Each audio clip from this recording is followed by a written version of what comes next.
Good afternoon. My name is Dawn Numdu. I am your host for today, and welcome to the Agricultural Development Agency webinar focused on the impact of energy crisis on South African agriculture. Now, this event is being hosted in partnership with Foodform Mzansi, and I know that many of you are listening via our website, which is www.foodformzansi.co.za. And of course, via our Facebook page and our YouTube channel at Foodform Mzansi. And thank you so much for being here. We hope that today will be fruitful and that you'll get the most out of the discussion.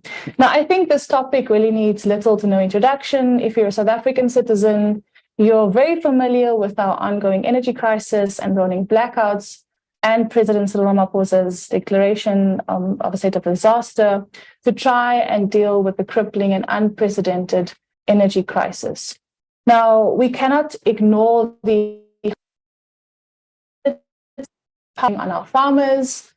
You deal with it day to day. Everyone listening, we are very much aware of what's happening. Crops are failing, livestock is suffering, and businesses are struggling to survive. Now, today, with my guest, I hope that we'll come up with some of the technology solutions. Agda has committed to finding the solutions to this crisis, and it believes that technology has the potential to revolutionize agriculture in Mzansi and mitigate the impact of the energy crisis. Now, to everyone who's listening, this is not just a little, another webinar that we're going to have today. This is definitely a call to action, and we hope that by the end of the discussion, you will be aware of your role and how you can contribute and how we can come up with solutions for this crisis. We have a number of expertise here, experts in the room, and of course, the farmers. We hope to engage with you as well on this platform, but also afterwards.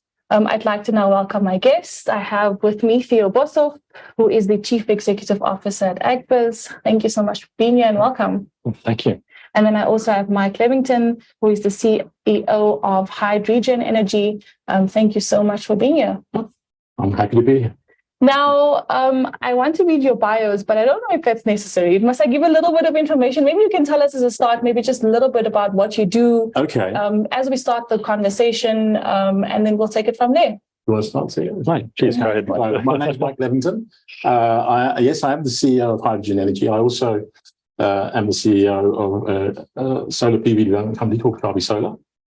In my past, I was one of the founder members and for a number of years, the deputy chair of the South African Photovoltaic Association, which represents the solar PV industry in interaction with government and really trying to promote solar PV. I'm also the deputy chair of the Busa Energy Subcommittee. So I get to hear a lot of the struggles that not only the farming sector, but all sectors are facing with the energy crisis. And I'm also kind of a NEDLAC Energy Task Team member. So I get involved in those, let's call it social partner interactions, okay, that's trying to address the energy crisis in South Africa. Thank you so much for being here. I definitely have the right people in the room. Well, maybe. Theo, I think you really need no introduction, but maybe just for those that don't know you, a bit of your journey in agriculture and also just your contribution to this conversation. Yes, no, thanks so much, Mike and Dawn, for being in. Also, afternoon to everyone listening.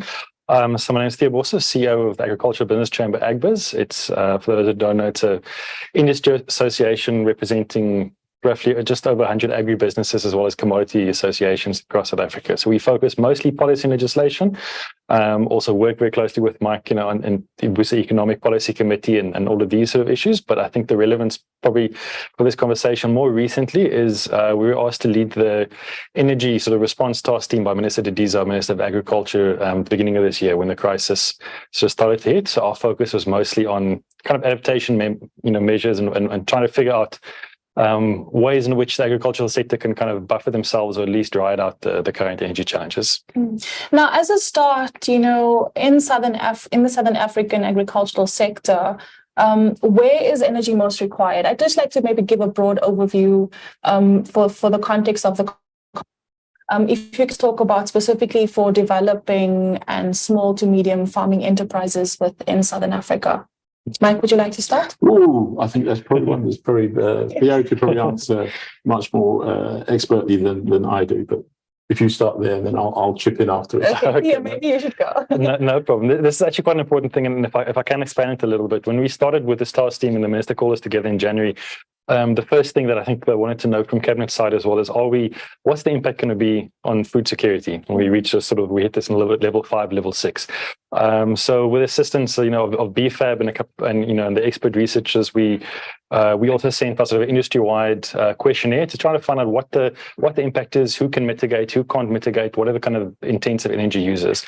As it comes out, I think especially for primary agriculture, there's a couple of industries that have got very sort of peak and trough kind of demand, but quite high demand, specifically irrigation, smallholder, medium, as well as large scale on irrigation schemes, as well as those obviously irrigating out of boreholes. And these are, I think spread right throughout South Africa, but obviously in the different areas across South Africa.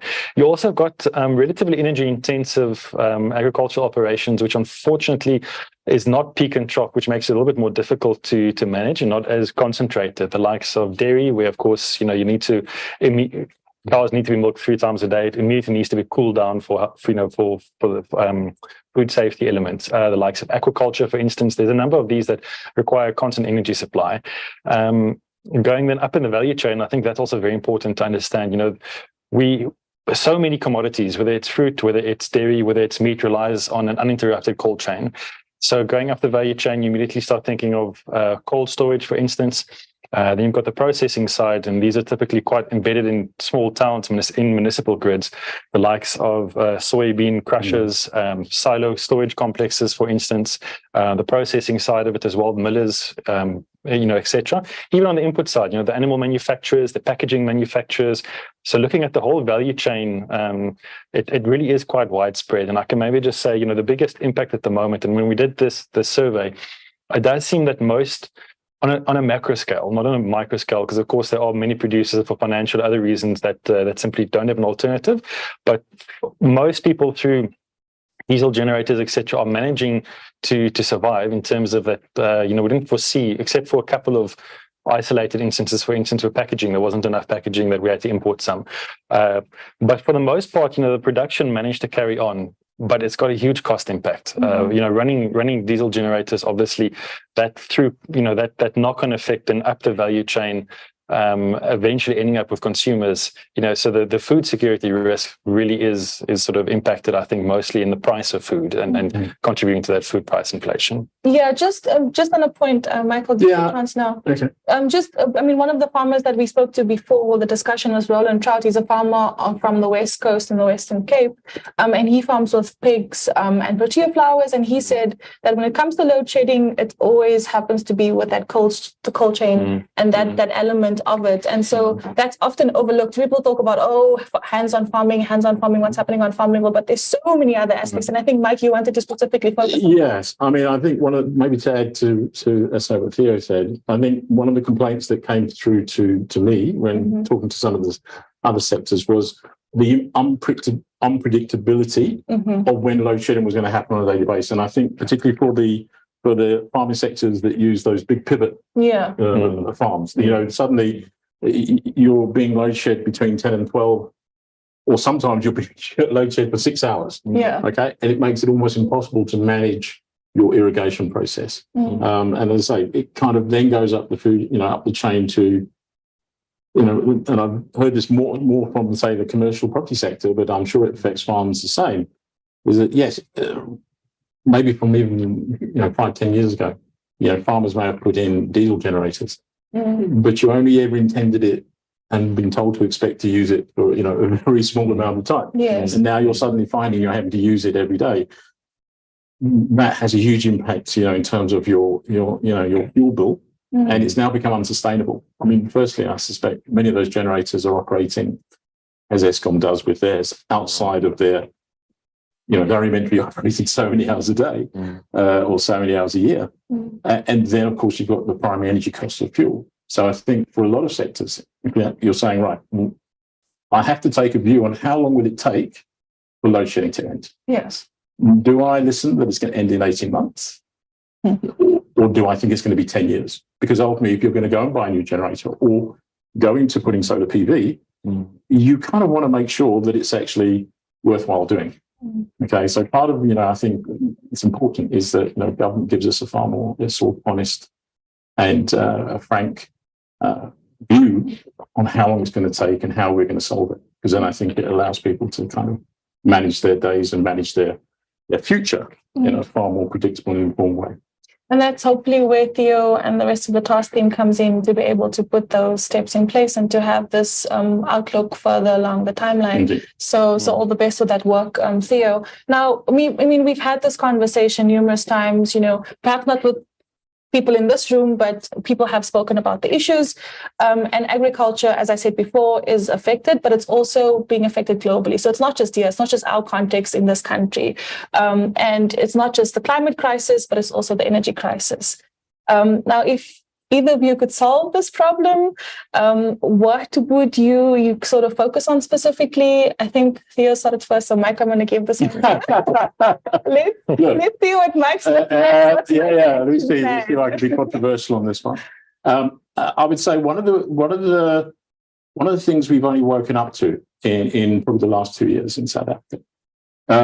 If you notice, whenever we've had energy debates or electricity debates, we've always focused on typically what generation technology we're using, okay, and to some extent whether it's coal, whether it's renewables, which is actually a kind of bit of a moot argument. I think what unfortunately that has done is it meant that we have actually ignored where the real problem lies, which is the grid, okay, and this is not a South African unique to South Africa, okay, so around the world, and you've got to remember there are many other countries who are transitioning their energy to renewables and lower carbon technologies. And I find that you can never build the grid fast enough to meet the appetite of generators to connect, and we're having to make that fundamental change from, in the past, of big coal-fired plants in one spot and then essentially transmitting that power over thousands of kilometers to the future energy sector, where you've got lots of smaller generators, micro generators, in a much more dispersed fashion. Okay, so you fundamentally need to change the grid to be able to satisfy that. Okay, and it involves public sector and private sector working together to make that happen. That doesn't solve your problem in the short term, but if you don't have that, if you don't make that part of your medium to long term solution.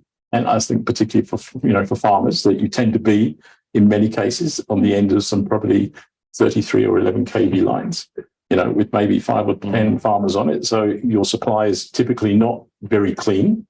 Okay. And that then talks to, do I put generation at the one end? How do I look at using battery storage? Do I look at microgrids? And those are the areas, as farmers, I'd be looking at.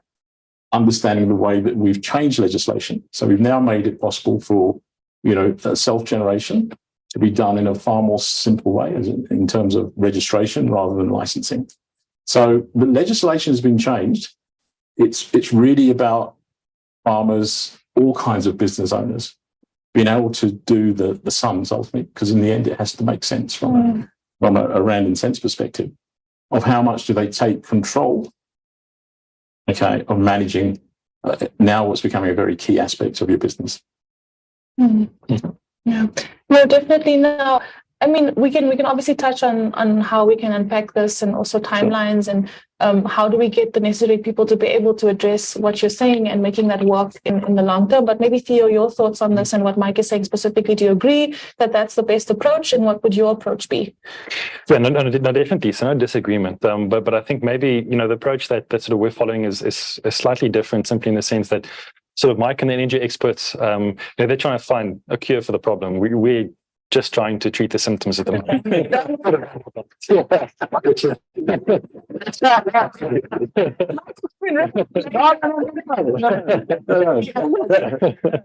but it's equally important. I mean, for instance, we had the situation So January this year is a good example. There was persistent stage 5, stage 6 load shedding. We had a terrible heat wave with sort of 3 weeks without a drop of rain. Now you can imagine, as you mentioned, getting the center pivots going, you need to pump from the source. You need to get it to a holding, sort of a holding dam. From there, you can only start irrigating. So you need hours, a certain amount of hours of uninterrupted power.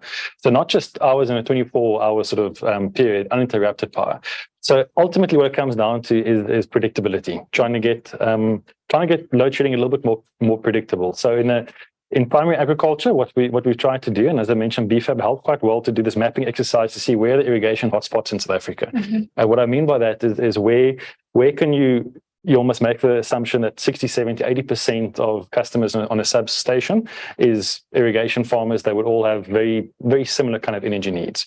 And then potentially, if you can get the buy-in of all of them, one can approach Eskom, and these are discussions we've had to say, can we not switch over to having at least a guaranteed 8 hours overnight when obviously evaporation's less, and then we'll forgo some electricity for a longer period during the day. The challenge comes in and becomes very complicated where you've got other users on the same grid, households, communities, businesses that operate during normal business hours. It becomes very difficult, because there's no. I think the situation's often been compared to COVID to say, can't you declare sort of agriculture as an essential sector? But unfortunately, there's no. You can't go to a megawatt park and there's a big circuit box where you go agriculture on and off. It's that's not the case. It differs based on the grid from area to area. So the discussions we've had, obviously that for the irrigation farmers in the agribusiness is also, I think, is quite a challenge. If you look at productivity, if you have a lot of agro-industrial clients, processors especially, they work 24 hours with hour shifts. If you have energy interruptions during a shift, you obviously lose productivity. But in extreme examples, for instance, with abattoirs or chicken processing facilities, it's a biosecurity risk. If your power goes out, you have to throw everything away. It's huge food wastage.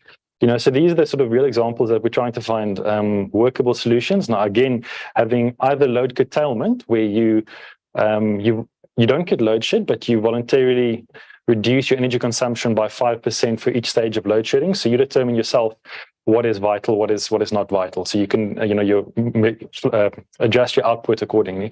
That's, the one good option. And the other option, obviously, is having these shifts. So say having, 2 8-hour shifts with power, we'll forgo 1 8-hour shift without power. We can do cleaning and, other sort of non-intensive things.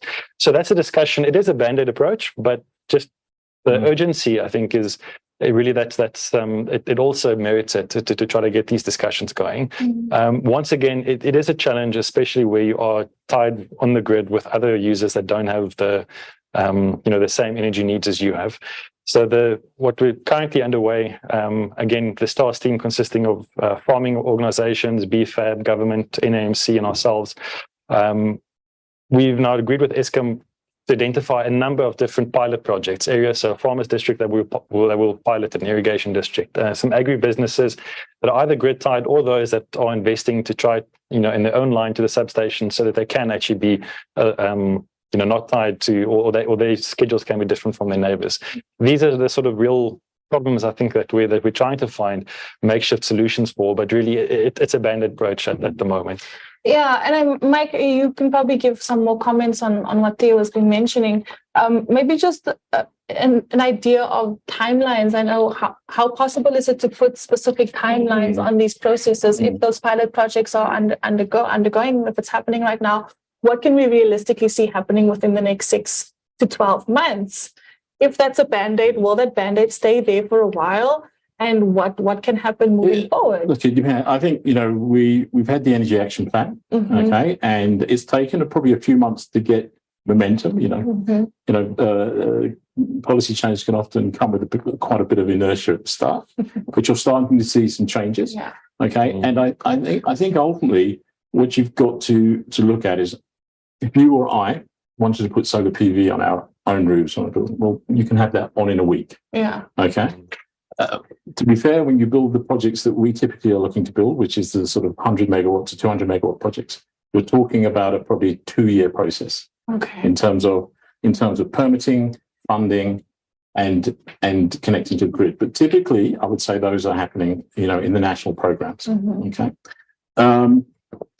I would agree around the, and I said maybe because we come from two different sides. I'm probably always wanting to say, how do I get the existing stakeholders to collaborate in a better way, understanding, because I think that becomes the key issue, is it if we can understand what the impacts are for each sector, but what they need, to essentially manage it, then first you can say, right, what can I do with the existing, let's say, we have an energy shortfall, and we all know that we probably need to build new generation. And it's getting that mix right. I think for, I or any other individual, essentially taking yourself off of the grid, as people love to talk about it these days, is great, but it actually you don't want to actually lose people from the grid. Okay, you actually want to make your customer a participant in the grid, so that if you have extra energy, you can put that into the grid. But as I say, key things, I think, from my perspective, it's like we do stuff with the mines. We say, right, let's understand your load profile. Okay, you're trying to essentially replicate an Eskom energy supply solution. Okay, with a PPA, for example. Okay. Typically, you can't do that through one technology. You probably need to look at, and that's when people talk about going off the grid. I say, no, don't talk about going off the grid. But in many cases, I say, many of your bigger farmers certainly already have generators. So the question is, how do I essentially integrate, my diesel jennies with, say, solar PV? Okay, so that essentially it brings my diesel bill down on a monthly basis, one that's more manageable as it comes into your input costs. I, for example, I've heard like fertilizer costs have gone up like 100% over the last year. Now, the question is, how much of that is due to energy input into the production?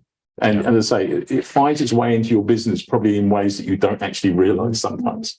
Okay, because you might look at what's coming through, the plug. But actually, the energy increases that are coming in from tomorrow, are impacting every part of your value chain. Let's bring the conversation maybe down just a little bit in terms of new entrants. New entrants to farming, people who have just started in the industry, the total newbies. Where does this leave them? Where does this ongoing process leave them? What should they be thinking about? And also maybe talk about whether they're in a bit with this green energy options, farming off the grid. Should they just be thinking about that from day one? Maybe you can talk first, and then I'll give Mike a chance. Yeah, maybe. I mean, I'd also be curious to hear what Mike says about this. But I think one of the challenges, one thing that came out quite clearly when we did the study, and there was around 500 agribusinesses and producers that participated in the study, is you're asking, what are the actual costs of load shedding here at the moment, and the direct cost of diesel. Obviously, that's an easy one to calculate. The more difficult one, but this came through very, very clearly, is there are millions and millions and millions of rands that would have gone to expansion, that would have gone to creating jobs, that would have gone to expanding production, that's now going to future-proofing business, mostly for energy. Now existing businesses, it's obviously not a decision that you want to make, but it's a decision, but at least, to some extent, they might have the balance sheet, they might have the history, the capital to be able to do that. For new entrants, I think it'll be very, very tough. If you don't have, if you're a new entrant and you don't have that established balance sheet, I think it will be so much more difficult to do so.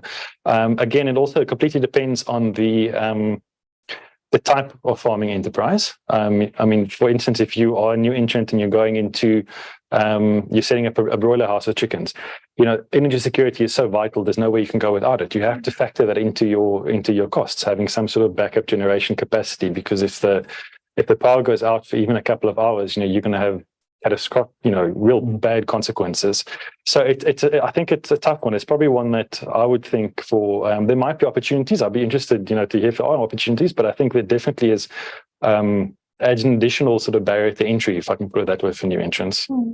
Mike, your take on it? I mean, being a non-farmer, or let's be honest, or rather be clear, I farmed for 2 years and it was so bad.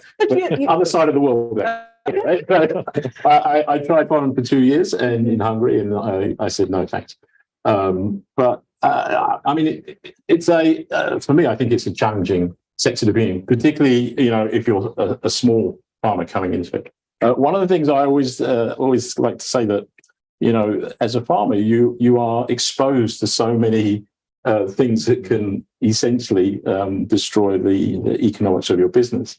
And so I said, because Department of Agriculture is often one of our, as a solar PV developer, is often one of our biggest challenges of getting them to allow us to build on that.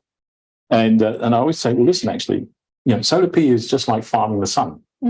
Okay, but actually, it's probably one of the crops that has probably one of the most predictable revenue flows. Okay, so for you black farmers, I often thought, well, in a developmental economy, how do you try and remove some of the risk? Okay, and if you have a business where at least you could say, okay, there's a certain percentage that I know I've got a pretty good confidence level of revenue, whether it rains or hails or whatever, or if there's a drought. Okay, that gives a good base to the business. Okay, and look, I think I say, we might get over. No, I say might. We will get over the energy crisis over the next, I think, 5 to 10 years. But I think it wouldn't surprise me. Well, water will be a problem within that space. So again, for new farmers, there's a whole different sort of set of challenges facing them too. Even when I met with some of the farmers that are on huge, they're facing challenges. But the one thing I would say I've always understood about the agricultural sector, and I would say when I used to work for a bank, I was head of the agricultural sector, so I've met with farmers in South Africa, in the past. It is one of the most innovative sectors. It is one of the sectors that seems to adopt new technologies. Okay, probably in a far more open way to say than the mining sector or other sectors. So I think the technology is there, okay, to make farming sustainable. Okay, how new entrants come into it is going to require a lot more support. But for a developmental economy, it's a sector that you clearly want to encourage new people into, and I'm very involved in the just energy transition. And one of the things I often say to government, why is it that it always has to be the energy sector that has a just transition? So where's the just agricultural transition? Where's the just transportation transition? Okay, and the purpose going forward is if someone is interested in farming, okay, how do you essentially make it accessible for them? Okay, so I think that's probably the only thing I could probably intelligently. I would say with my success rate in farming being absolutely zero. We came for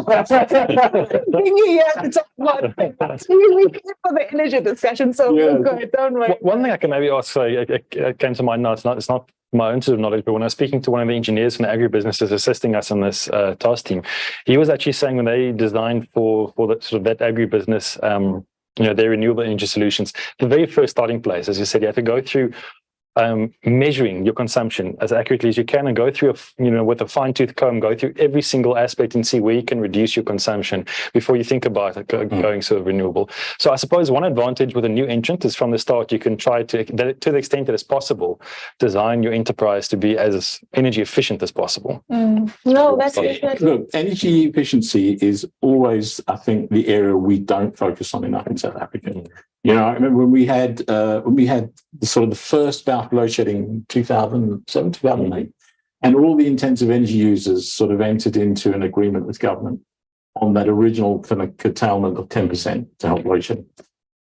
What you found was most of the intensive energy users found, and I think on average, they were able to save 13% of their energy consumption just by doing things slightly differently. Okay, so I think historically, remember, we've always had very cheap electricity tariffs in South Africa, but that's often meant that we haven't used it in the most efficient way. Okay, in many cases, if you don't really know the cost as a consumer on you, if you can't measure your usage, it's often very difficult to become efficient. And it's one of those, unfortunately, new phenomena of people who put solar PV up, right? And you're looking at your app. all the time to look at your energy consumption, right? And what are your panels putting out and things like that. Remember, most people can't see that. Okay. And the first thing is to be able to, if you want to be efficient, you need to be able to measure your energy consumption. Let's talk a little bit about this technology that you obviously know about and you can share with everyone who's listening. What are some of the small wins and what are some of the options available to farmers? What are the alternatives? And I specifically want to talk about the costs because that's a big thing. let's not tell them that it's possible and it's not possible. And what are the options that they can be exploring? Mike, I think you can give us one. I mean, look, one of the things I think that's always one of the challenges of when you want to put renewable energy down, okay, is the capital cost. Okay, your capital cost is all upfront, okay, because your let's say your primary energy is zero in terms of relying on the sun, okay, and it tends to have low maintenance, but big capex up front. I would say, and I checked my numbers because we tend to build bigger ones, which is more cost efficient, and we'll talk more about where that becomes relevant, I think, for the industry going forward. So typically, I would say you've got to look between 12 to 15 million rand per megawatt installed, or a ground-mounted project, say between 1 and 5 megawatts. Okay. Ultimately, you've got to understand that you're putting down something that will have essentially probably at least 25, probably more like 30 years of economic life. So you'll typically find the sort of cost over the full life of it is going to be certainly even now going to look competitive compared to Eskom's price, but that's not including battery. And I think that's often the when you start doing the rands and cents. Okay, when you start adding battery to meet that load profile, depending on what sector you're in, when you need power, your capacity to move. As I said, that's what the mining sector found. The capacity to move some of your operations to certain parts of the day. You can do it all during the time that you're listening to us, for example. Okay, you may suddenly find,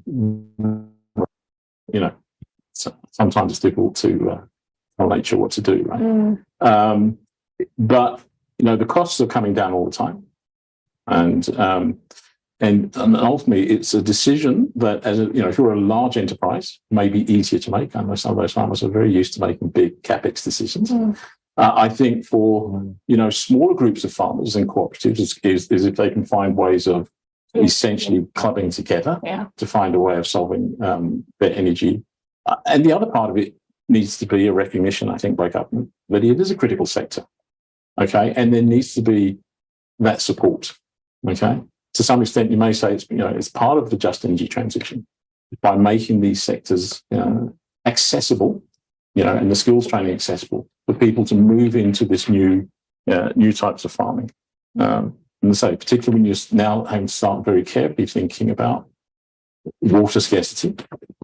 Okay, how do I farm more efficiently? I think those big pivots waste a lot of water now.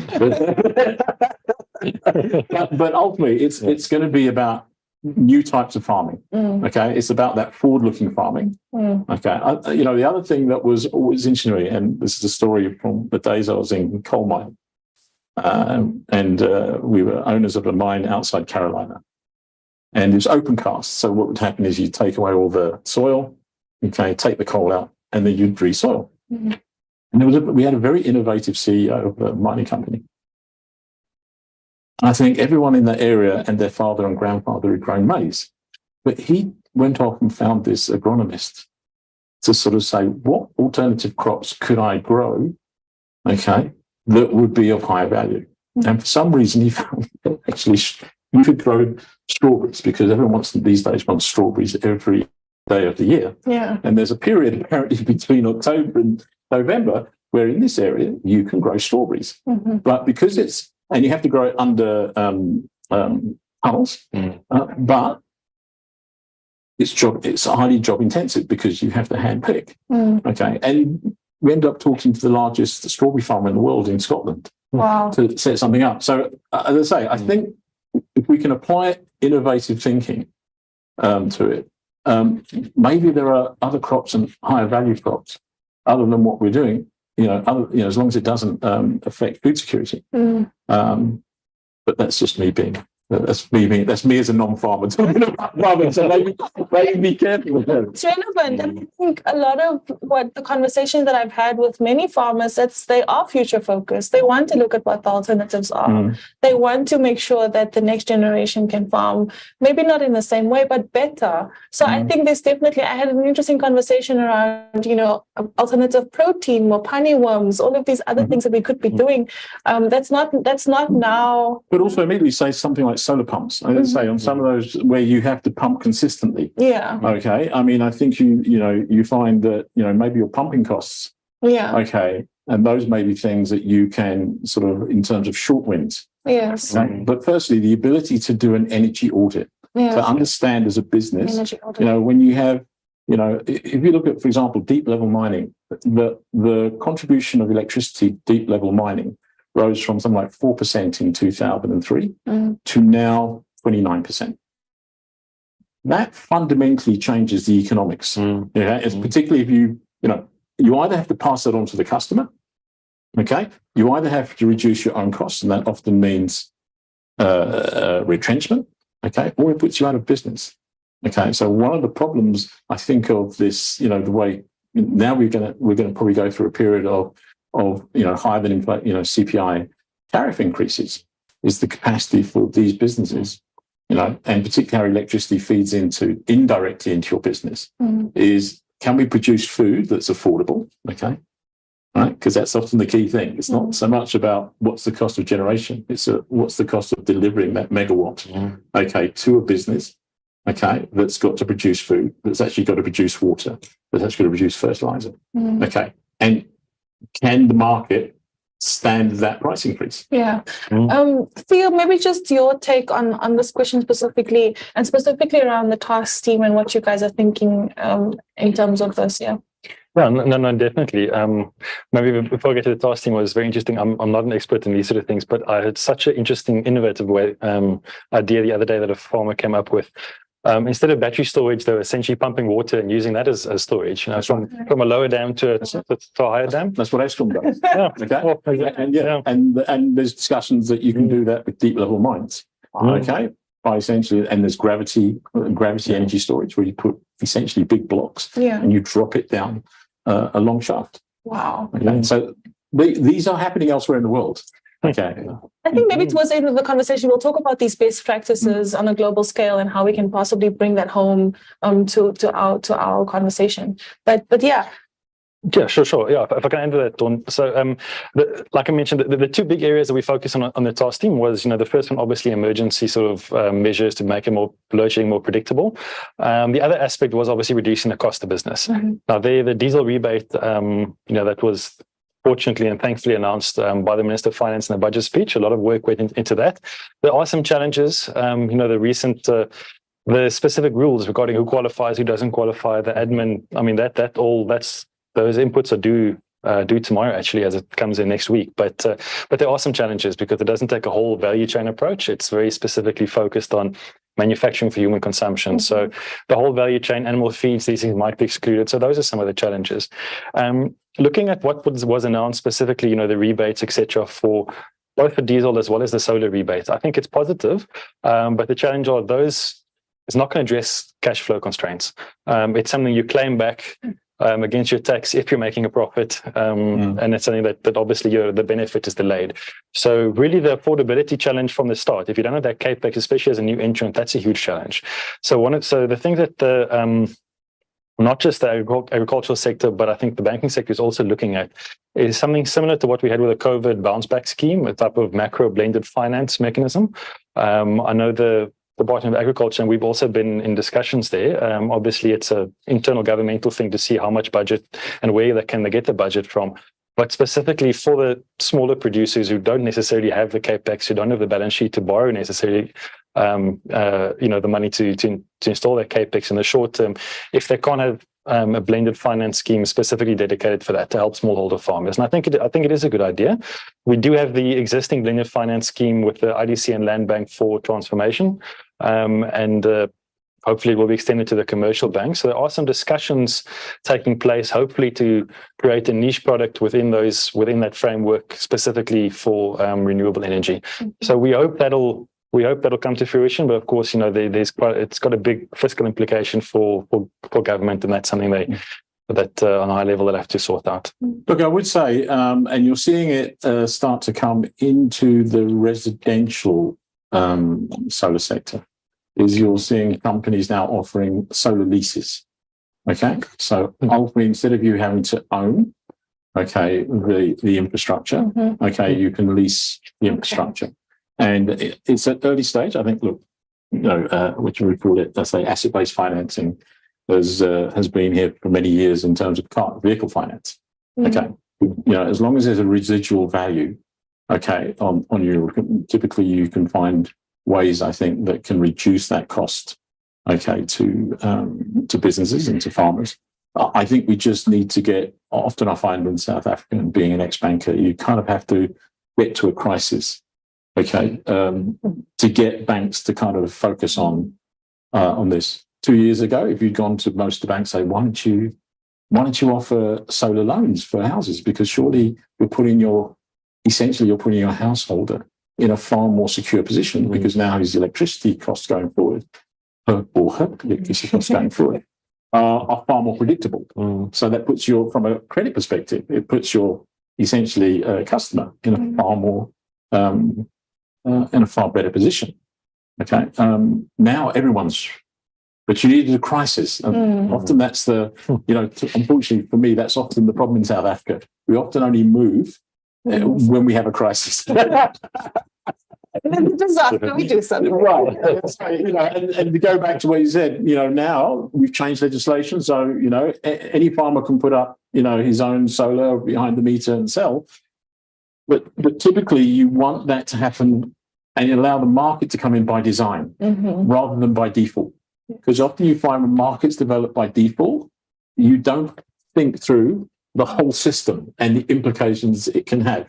And, I've said recently to a number of people, in South Africa, we often hope the market does things for the right reasons. Typically, that's not the way markets work. So I've always said, listen, with the market, the best, and this is, I've been in competitive markets for probably 30 years. We don't have a conscience. We have a nervous system. So what you must do is, you don't have to trust us, and the market never wants to be trusted, but you must give it the right stimulus of pain and to do the right thing. And so I think one of the things you must think through, and this is, I think, and let's say probably more for Theo when he's sitting in that task team, is, are we putting in place programs that gets the market do what we want it to do for us? And maybe you sometimes have to sort of understand the market from, say it does have some perverse thinking. Any response to that, Theo? No, it's sound advice, and luckily I've got Mike's cell number, so I'll push on the button. We've covered quite a bit as part of our discussion today, and we're nearing the end of our webinar. And thank you so much for everyone who's listening. We haven't forgotten about you. The discussion is going on, so thank you so much for tuning in. Everyone joining via the website, Mzansi, via YouTube channel, via Facebook page. I hope that discussion so far has been good, and that you've been enjoying both Mike and Theo and the insight that they've shared. Let's talk just as we wrap up. You've answered it, but let's just recap again. Where should we be more efficient? And I think I want to come back to your opening lines about, how do we change the grid more practically, and just so that you can give us an idea of thinking around it as a start. And, is it more around bulk infrastructure? And you can talk on that. And what are the solutions going forward? Yes, I think, as I said, what's happened in the past is we've been probably overly focused on and building generation. And you may say part of the problem we have today with the grid being so constrained is that many of those, it wasn't that Eskom transmission didn't actually plan to make the grid, enable the grid. It was just in many cases, budgets were essentially reallocated to Medupi and Kusile, where the overspend came. And then you have this outcome. So ultimately, you have to think as farmers. Everyone in business has to take a view on how long do I think this crisis is going to go on for. Okay, I think one of the problems of the state of disaster was what ends the state. What needs to happen so we can say we're at the end of the disaster, right? And so ultimately, what that the danger of it is this could go on for years and could then exacerbate other disasters like water. Okay, and then we live in a state of disaster all the time, which is not the way we want to be. Essentially, spending money on the transmission grid is that's a national jurisdiction, and that should be in those tariffs. Where it comes, I think to farmers, and particularly areas where you've got essentially a collective of farmers, I think you need to think about how you work together. And as I said, knowing the way the cooperatives have tended to work in terms of understanding that, buying seed in bulk, essentially being able to get better finance for agricultural vehicles. The market is changing, that supplying energy is also something that may and can sit under that umbrella. And I saw, you say you're integrator, aggregator, and facilitator. Well, that's maybe the role that Agda needs to look at of how you help farmers to do this. Okay, I think the other part is how do you integrate, and this is probably quite important, maybe from a longer term, medium to long term perspective, is even if we are the model climate change economy, okay, the reality of it is we are probably going to be inordinately affected by climate change, okay, than other countries. So ultimately, it's about how do you build that resilience into energy, food, and water security, okay? And we need to look at those practices, okay, again, very much forward-looking practices, and how do we start moving reskilling and to those areas. And there are a whole load of other technologies that we haven't even looked at properly here. Production of industrial heat and steam, okay, particularly in agri-processing. If you go to Europe now, there are many technologies being developed that use renewable energy to create zero heat and steam, whereas in South Africa it's pretty much either Eskom, coal, or gas. So remember, as we go forward, particularly for our export, crops, we then have to start looking at carbon border adjustment mechanisms and how that may affect us.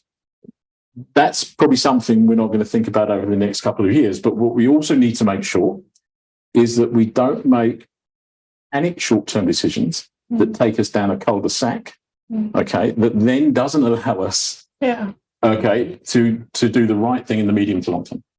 Yeah. Theo, your final comments and thoughts around where we're going in the next few years? No, absolutely. I mean, I like what Mike said about it takes a sort of a crisis to, to get some behavioral change. Water is exactly the same thing. I mean, we recently worked with the IFC for a water use efficiency study, and they said in the Western Cape, that was just after the Western Cape came out of sort of the 3-year drought. Most of the agribusinesses in the Western Cape were sort of miles ahead of the rest of the country with water use efficiency because they had a crisis. And when that goes into your planning and starts becoming part of your processes, I think it, for the long term, you'll see those efficiencies, and that's positive. I think it's exactly the same for energy. So, with your planning, whether we've got a crisis or not, I think the other aspect of it as well is energy prices are unlikely to come down. They're going to, carry on probably going up, both obviously liquid fuels as well as electricity. But so to be profitable in the long term, I think new businesses need to consider this and future-proof their businesses also need to look quite critically at their consumption. That being said, I mean, look, energy consumption is not necessarily a bad thing. It's an indicator of development and progress. And I mean, if you look in the South African agricultural sector, where we've gone, doubling our production in value terms from 2010 to now has essentially been on the back of a lot of energy consumption, about the cold chain, about storage facilities that maybe other countries don't have. So it's not necessarily a bad thing, but to work efficiently and to plan for that in the long term, I think that's probably the way forward. Thank you so much to both of my guests. I think maybe before we wrap up, I did say that earlier that I wanted to, kind of figure out some of these best practices elsewhere in the world. And maybe, Mike, you can just wrap up with that last part. And then also just, I always like to ask people to encourage farmers, because I'm sure someone is going through load shedding at the moment. So just like that last comment as well. Thank you. I'll go back to this idea going forward that ultimately we need going forward to look far more about how we integrate food, energy, and water security. And I already talked to it earlier. If you go to somewhere like Europe or China, the wide-scale use of agrivoltaics is something that I think we need to think about in South Africa. Okay, I think there are probably a couple of pilot projects, but I don't think we've moved it to the scale that Europe, and again, Europe's been forced because they just have so much competing land use issues. So go to Germany, go to the Netherlands, and you'll find hundreds of megawatts of this. If you go to China, you'll see gigawatts of this happening. And I think, how we use that to be more water efficient, okay, and energy efficient. And as I say, being able to integrate those with food security is a key thing. I think many of these also enterprises have great ability to create jobs for small enterprises. One of the other areas I'm involved in is in green hydrogen. And one of the things that I know green hydrogen is a very kind of like hot topic been for the last few years. What we often forget is that, particularly for something like Sasol, if we want to create what we call P2X or green hydrocarbons, we need a compliant carbon source. Well, that's either from, let's call it fugitive CO2 streams from things like cement production, but in the main, it's going to be biomass. Okay, so one of the things that some of the farmers have recently said to me is, when they had crop failure because of irrigation failure and load shedding, the idea of there being an alternative, industry, and whether that's through biomass production to supply, say Sasol, or biochar regenerative farming. There are those sectors that I think Europe are ahead of us on. And maybe sometimes I think we just, I'm sure the farmers are far more ahead of on this than we are. But you need to look at those future industries and then say, well, what do I need from government to encourage, us to go into these new sectors? Okay, I think many farmers have done it by themselves, and maybe the big farming enterprises essentially can do it. When you're trying to get smaller and newer players into that, I think the question is, how does government and the private sector collaborate, to allow that to happen?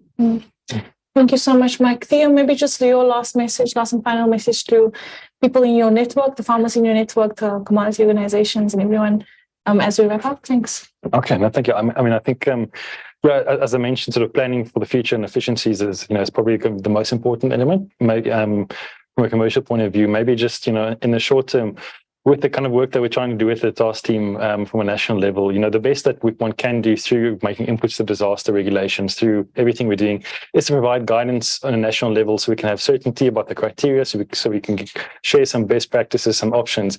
But ultimately, the problem won't be solved at a national level. These sort of band-aid problems that we're talking about, it's going to be on a company level, it's going to be on a district level, because the infrastructure, technology is different in each area. So the communication, I think, is critical. But ultimately, I think the big message is just, if you want to ultimately responsible for your own energy security. So working in the local area, with some partners, I think that's going to be absolutely vital going forward. Thank you so much. I'd like to thank both of my speakers for being here today. I'd like to thank all the technical team that's been assisting in the background. Thank you so much to everyone for engaging. Thank you so much to just you for being here and for allowing us to pick your brains for this time. I think we've covered a lot. I think we have a clear call to action. I think Agda, as part of the work they're doing, they'll come back to you and they'll specifically talk about how they plan to take this conversation forward. From my side, everything of the best for your farming journeys, everything of the best with dealing with this energy crisis. And I think we have a clear call to action that was made here, and we hope that you will have enjoyed the discussion, and all the best. Thank you so much. Bye-bye for now.